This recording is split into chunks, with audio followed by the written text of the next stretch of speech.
This quick tutorial shows you how to download your Canva design in digital format. Whether you need your design for sharing online or just to keep as a digital file, I'll show you how to easily save your work from Canva to your device. First of all, make sure you're satisfied with your design and have made all the necessary edits. Once you're ready to download, look towards the top right-hand corner of the Canva editor. Here you'll find the Share button. Go ahead and click on it. A menu will appear with several options, but for now we're interested in the download option. Click on download. Now you'll be presented with different file format options. The most common formats for saving designs are JPEG and PNG. JPEG is great for photos and designs with lots of color, while PNG is perfect for designs that require transparency or for when you need a higher quality image. Decide which format suits your needs best and select either JPEG or PNG from the list. As of the time of this recording, if you want a transparent PNG, you will need a pro account. Note that you have the option to select pages. Make sure to select all the pages you do want to download.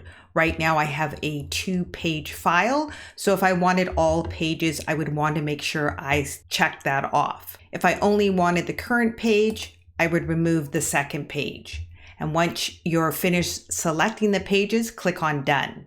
Finally, click on the Download button. Canva will then prepare your design and automatically download it to your device's default download folder. And that is it. But make sure to grab the Canva Basics Guide. The link is in the video description box below. And subscribe to this channel, turn on notifications to stay updated with the latest tutorials. And continue on watching the next video in this Canva template editing series.